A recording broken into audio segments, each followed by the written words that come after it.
Here are the tests on my 1968 Peerless toilet.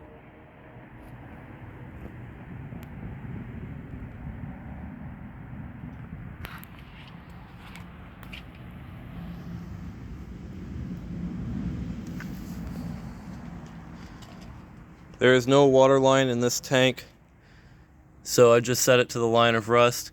Actually, it looks a little bit lower.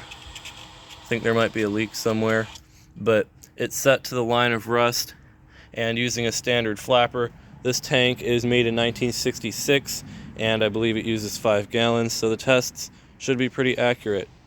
Let's give this a flush and see how it does.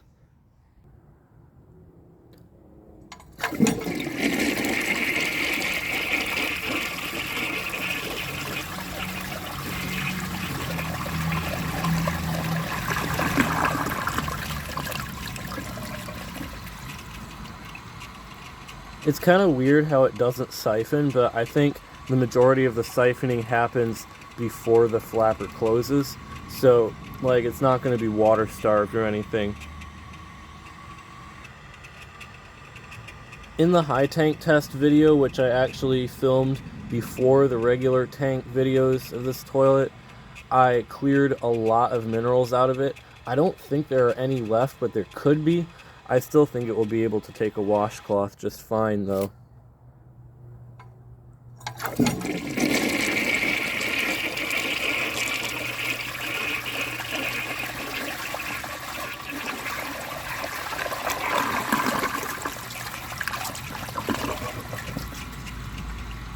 Did perfectly. Now let's see if it can take a grocery bag.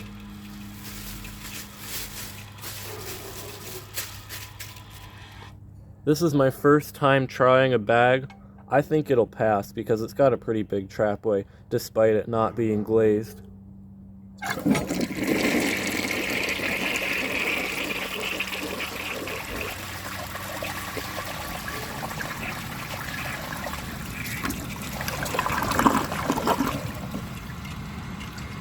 It passed with minimal struggle.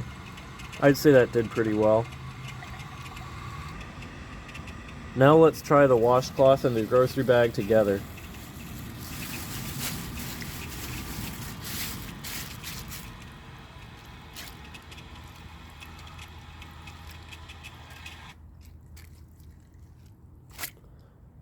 Since it struggled on the grocery bag, I don't think it will pass. It might, but I doubt it.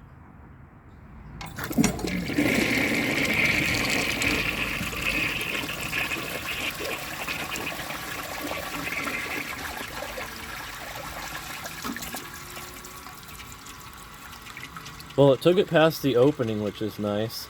It did that with the bag too, so I think that there's a slightly restrictive part of the trapway.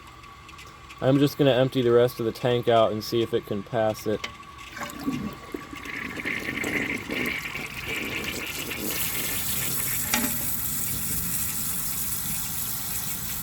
Looks like I'll be coming back when the tank is full and giving it another flush. I don't think I got that on camera, but it was stuck at the very bottom and it came out as the tank was filling up. But anyway, you kind of get the idea of what I mean. There's not really much to show besides the toilet draining. So, I guess that kind of passed. Not really, but I mean, you can decide what you want on that one. Since this toilet was so unclear on what it wanted to do with the washcloth and grocery bag, whether it wanted to clog or pass, let's just go ahead and try that again.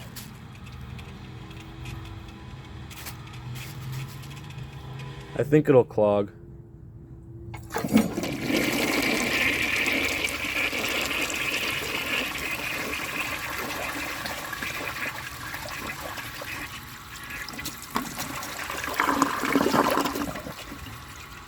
Well, I'll be darned. That passed pretty well. I think it did about equivalent to the bag, maybe slightly worse, but considering that's a washcloth and a grocery bag, I'd say that did pretty well. Now let's see if it can take a dish towel. From what I've seen in the past with various toilets and this test, I think it should do perfectly.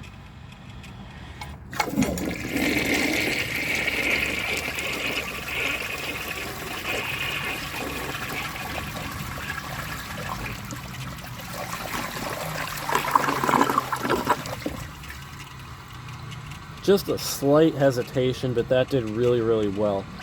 So with a little bit of flushing, a little bit of extra flushing, this toilet has taken everything I put in it. I mean, it took 2 tries to get the washcloth and grocery bag, but it did pass the first try, kind of. So now let's move on to the flush tests. And since it doesn't have a siphon jet, I'll first start with a dirt test. I did my best to clear the dirt out of the room.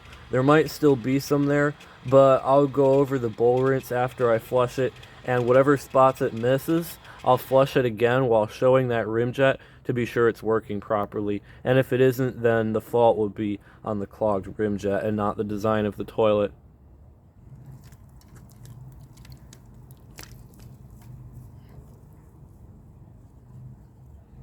That spread out quite nicely.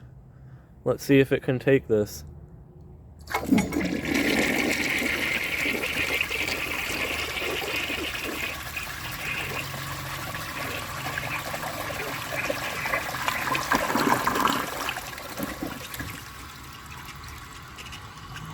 It's just a little bit cloudy in the bowl. Not really a whole lot to worry about, but around the sides, looks like it left a little bit here and there. Pretty average. There's something coming out of that rim jet right there.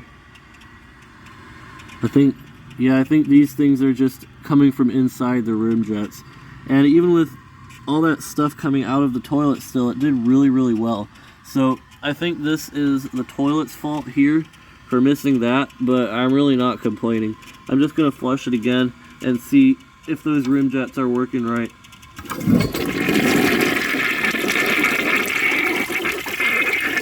That one looks clogged a little bit, but that's not really an issue. This toilet still flushes and rinses really well.